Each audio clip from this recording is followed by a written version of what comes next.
नमस्कार मेरे प्यारे बच्चों, BS सर क्लासेस के एक और वीडियो लेक्चर में मैं हूं सागर मिश्रा। बच्चों, इस वीडियो के माध्यम से आज हम क्लास 12 फिजिक्स का अध्याय 4 गतिमान आवेश और चुंबकत्व के एक महत्वपूर्ण टॉपिक बच्चों एम्पियर का परिपथीय नियम। बच्चों, ये जो है हर साल पूछा जाता है और ये 4 से 5 नंबर में जो है पूछा जाता है। हमने अंक इसका पहले निर्धारित कर दिया है, ये 4 से 5 नंबर में बच्चों आएगा। ठीक है, तो चलिए एम्पियर का परिपथीय नियम क्या होता है, बहुत ही आसान वे में आज हम लोग देख लेते हैं। बच्चों, क्या होता है कि कोई मान लो बंद परपथ है। ठीक है, कोई क्या है कि बंद पथ है या पृष्ठ है और उसमें क्या है कि दी कोई चुंबकीय क्षेत्र।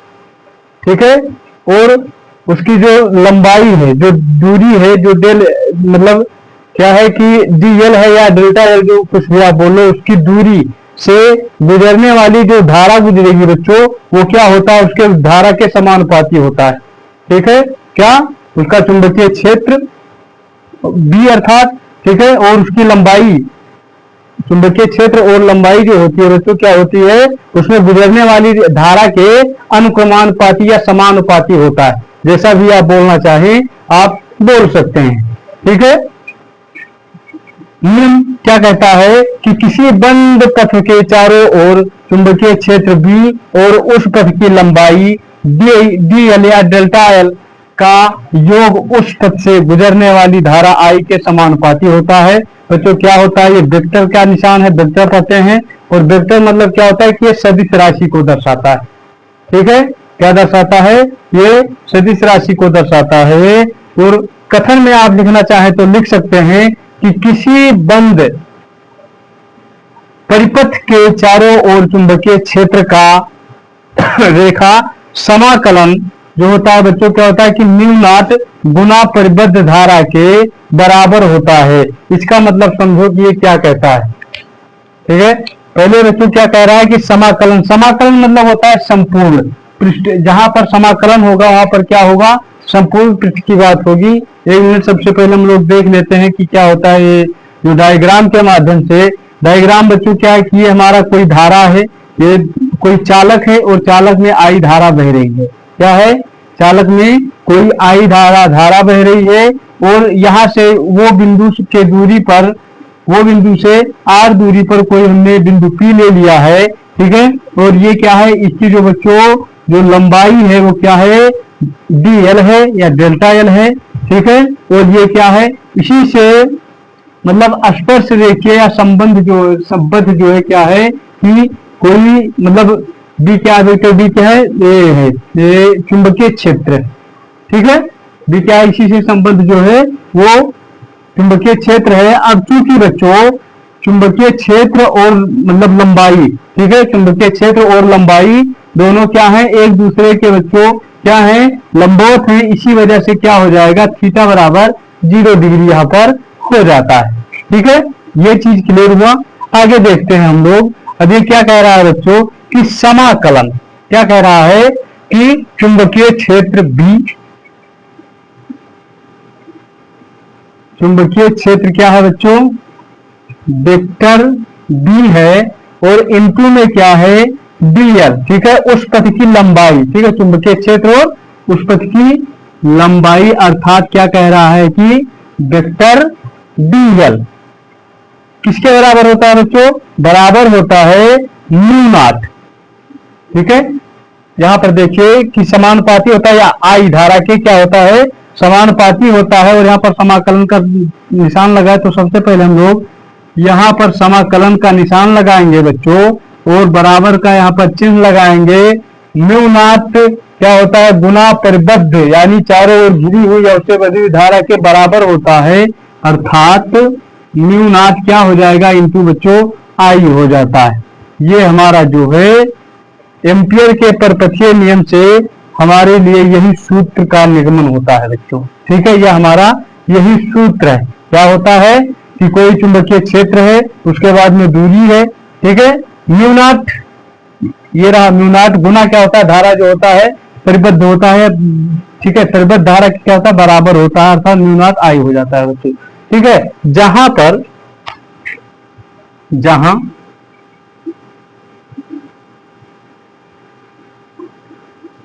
बी बराबर डी एल, उसके बाद में म्यू नॉट और आई, ये क्या है बच्चों, ये क्या है, ये तो चुंबकीय क्षेत्र है, सभी को पता है। ये क्या है,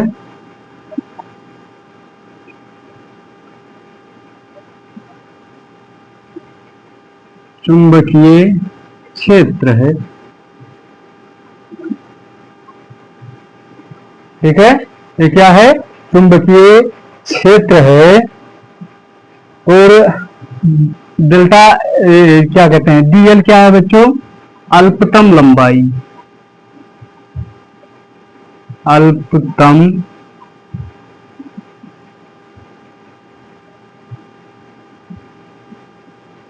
अभी यहाँ पर डीएल लगा, इसीलिए अल्पतम लंबाई हम लोग लिखते हैं। मान लो कि कोई क्या है, कोई वृत्त है उस या परिध है, उसकी क्या है, एक छोटी सी लंबाई की बात कर रहा है यहाँ पर।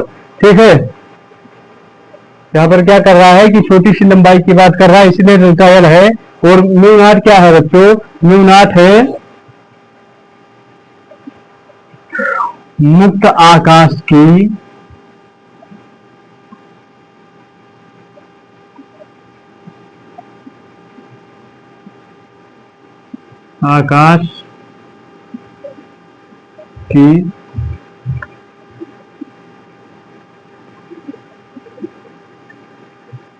चुंबकीय क्षेत्र की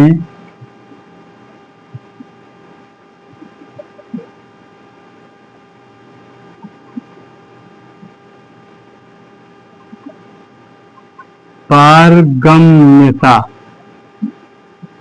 ठीक है, आई क्या है, आई तो सभी को पता होगा, आई बराबर क्या होता है, आई बराबर बच्चों क्या है, आई क्या है, धारा है।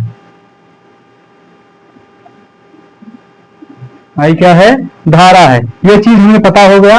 ठीक है, अब यहां से हम लोग क्या करेंगे कि बिंदु P पर क्या करेंगे, बिंदु P पर हम लोग क्या करते हैं बच्चों, चुंबकीय क्षेत्र की जो है तीव्रता ज्ञात करेंगे। ठीक है, बिंदु P पर चुंबकीय क्षेत्र की तीव्रता हम लोग ज्ञात करेंगे। तो यहां से हम लिख देते हैं, अरे इसमें कहां चला गया, बिंदु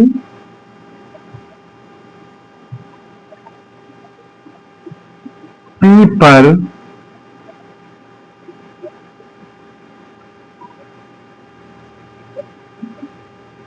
चुंबकीय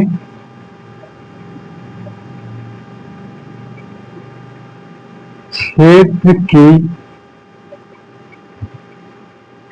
तीव्रता। ठीक है, बिंदु पर चुंबकीय क्षेत्र की तीव्रता निकालने के लिए बच्चों एक सूत्र होता है हमारा, वो सूत्र होता है B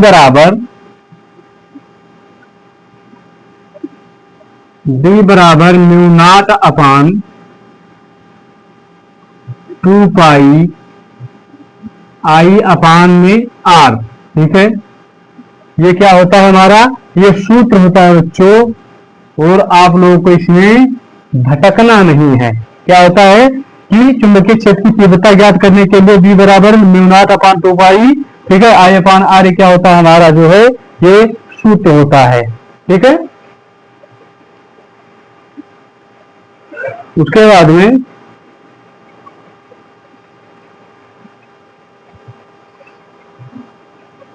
यहां से हम लोग निकालेंगे चुंबकीय क्षेत्र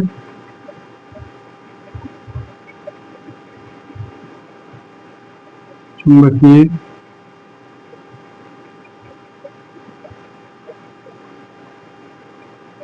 क्षेत्र वेक्टर बी का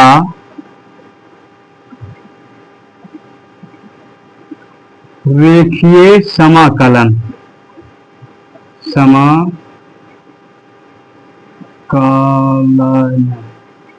देखिए क्या है, चुंबकीय क्षेत्र वेक्टर बी का हम लोग क्या करेंगे, रेखीय समाकलन कर देंगे हम लोग। क्या करेंगे? रेखीय समाकलन करते हैं तो हमें क्या प्राप्त होगा कि समाकलन का निशान लगाएंगे जो हम लोग, उसके बाद में वेक्टर बी इंटू, या इससे लिखते हैं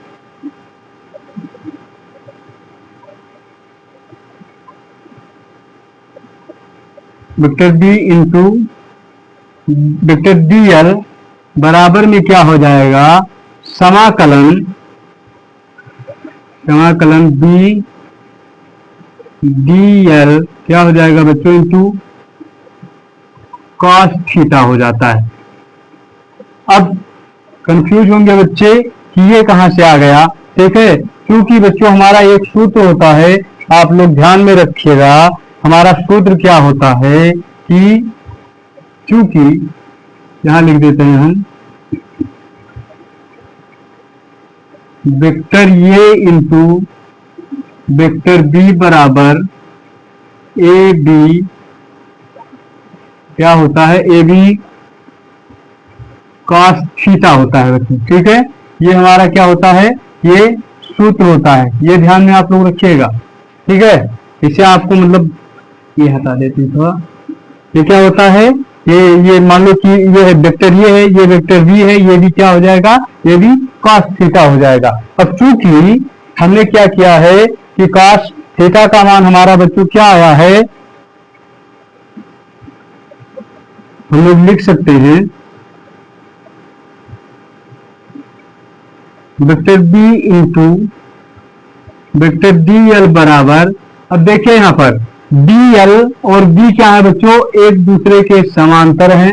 ठीक है, इसी वजह से हम लोग रख सकते हैं, क्या करेंगे कि बी को हम लोग बाहर निकालेंगे, या संपूर्ण मतलब वृत्त के लिए बी क्या है, समान है। जिस तरीके से आप समझ सके बी क्या है, संपूर्ण वृत्त के लिए समान है, इसी वजह से हम लोग बाहर इसे निकाल लेंगे और ये हमारा क्या बचेगा बच्चों, डी एल बचेगा।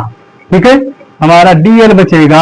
अब चूंकि डी एल बराबर हमने क्या माना है बच्चों, यहाँ पर एक बात, अब कॉस थीटा कहाँ चला गया, कॉस थीटा बराबर हमने यहाँ पर क्या मान लिया है, 0 मान लिया है, और कॉस 0 का मान कितना होता है बच्चों, 1 होता है। तो इसका कहानी यहीं पर खत्म हो जाएगा। ठीक है, और ये क्या बचेगा, हमने इसे बाहर ले लिया और ये क्या बचा, समाकलन डीएल बचता है। ठीक है, क्योंकि ये कंडीशन और है, समाकलन डीएल बच्चों क्या कह रहा है, ये क्या है, ये जो है पूरे वृत्त की लंबाई है। ठीक है, अब यहाँ पर समाकलन लगा, इसी वजह से क्या है, पूरे वृत्त की जो है वो लंबाई है। तो हम लोग क्या करेंगे कि वृत्त की परिधि जो होती है बच्चों, वृत्त की परिधि अर्थात समाकलन डीएल बराबर जो होता है वो क्या होता है, 2 पाई आर हो जाता है बच्चों। ठीक है, ये चीज होता है, इतना आपको दिमाग में रख के चलना है। तो हम लोग लिख सकते हैं समाकलन vector B into vector D L बराबर में क्या होगा बच्चों, हम लोग बी का मान रखेंगे। यहाँ पर बी का मान हमें कुछ प्राप्त हुआ है, बी का मान हमारा क्या है, mu naught upon 2 pi I R. ठीक है, और डीएल का मान हमें क्या मिला बच्चों, डीएल का मान क्या मिला, 2 पाई आर। ठीक है, ये क्या होगा, 2 पाई आर से 2 पाई आर जो है वो कैंसिल हो जाएगा, कट जाएगा। तो हमारा ये क्या आएगा बच्चों, हमारा जो फाइनल आंसर है वो आने वाला है vector B into vector D L बराबर, हमें क्या करना था, यही तो हमारा क्या बचा, म्यू नॉट बचा और आई बचा, और सभी खत्म हो गया बच्चों। ठीक है, ये देखिए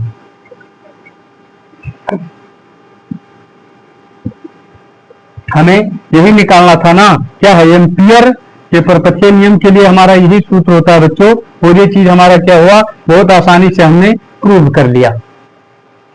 तो बस इस वीडियो में इतना ही। यदि ये वीडियो अच्छा लगा हो तो एक प्यारा सा कमेंट कीजिए, लाइक कीजिए, यदि नए हैं तो इस चैनल को सब्सक्राइब कीजिए ताकि ऐसे ही मजेदार वीडियो हम आप तक पहुंचाते रहें और आपकी पढ़ाई को बेहतर बनाते रहें। तो मिलते हैं किसी ऐसे ही मजेदार टॉपिक के साथ। जय हिंद, जय भारत।